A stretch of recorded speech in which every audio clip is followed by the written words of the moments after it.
Hey guys, so if you need help with your dream recall or if you are looking for some guidance to come through in your dreams, then I have a moon ritual for you.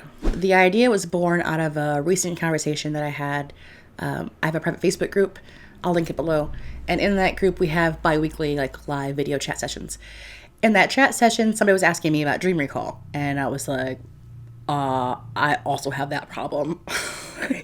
But then I was like, all right, maybe this is a sign that I should try to work on this more, and maybe I should try to help somebody else. So I have an idea for that, but I realize that not everyone is having that same struggle. So I also wanted to create a ritual that could be applicable to other people who don't have that struggle. So I have, I dug through some of my witchy books, tried to see if I could find some spells, something like that I could maybe twist a little bit to work for both purposes, and I did. So let's get into it. Today we're going to make an object that goes under your pillow at night while you dream. Now, if you know how to sew, that's what I think is best.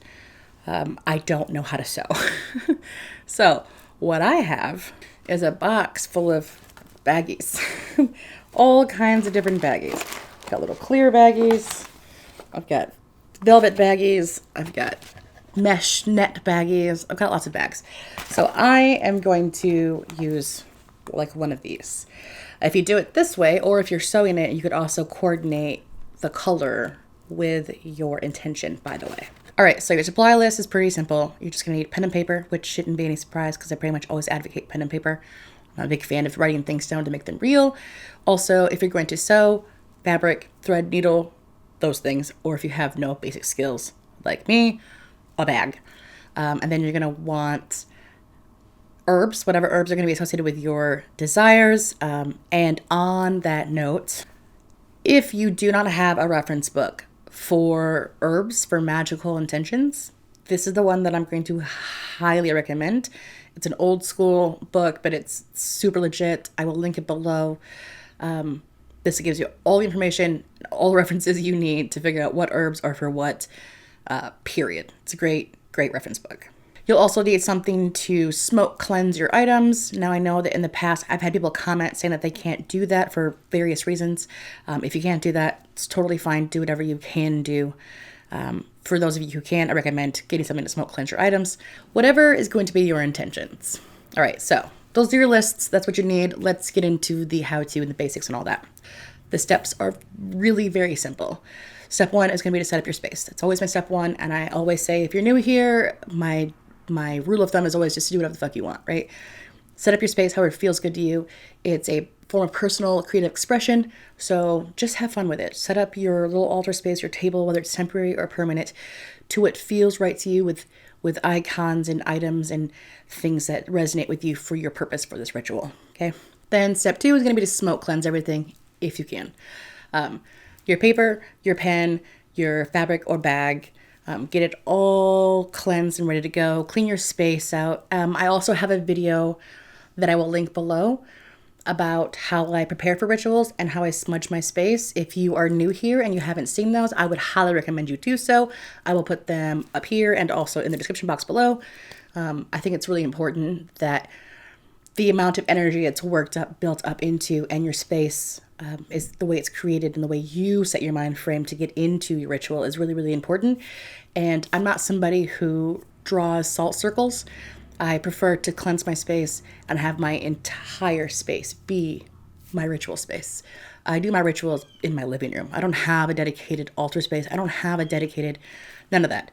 I do my rituals in the living room. Sometimes I do it in my kitchen. So kitchen or living room typically is where I do my rituals. So my whole space is my circle, and that's kind of how I run it. So if you want information, you want to see my videos on how I cleanse my space and how I prepare for my rituals, it's a whole kind of thing. I made it in separate videos. I will link those again above and below. So your space is set up, space is cleansed, you're ready to go. You've got all your supplies. This is a lot of buildup, so sorry. Then you're gonna, first thing you're gonna do is kind of sit down, center yourself, and you're gonna write down your intention. Now, you can have this be as simple as a singular word, or you can have it be like a full journal entry. It's going to be what feels right to you.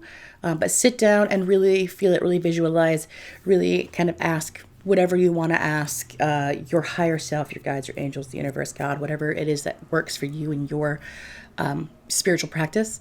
whatever that is, you want to ask them for guidance in this particular matter and kind of write out either an intention or a letter regarding that. The next thing you're going to do is you're going to put all of your supplies into your bag or sew your bag. Additionally, if you're somebody who can sew and you want to go the extra mile, you can turn this into like a small pillow by also stuffing cotton in there and turn it into like a squishy herbal kind of pillow. That would be cool. I don't know how to do that. I feel like sewing can't be that hard, but I just have never bothered to try. And sew bags it is for me. If you're just going to use a bag, then you're going to take your letter, your intention, whatever, if it's a word or a letter, and you're going to fold it up, put it in your bag. If you're sewing, same thing with your herbs. Okay. And I would also, at that point, just spend at least 5 minutes sitting with your pillow or satchel, charm bag, whatever you want to call it, your dream pillow, and sit there and just kind of pour your intention for its purpose into it. And then once you feel like you've successfully done that, you're going to go ahead and give thanks. Always end your rituals with gratitude for what is already done. You know that this is going to bring you the success you're looking for. It's going to bring you the guidance you need, the dream recall you need. You already know that.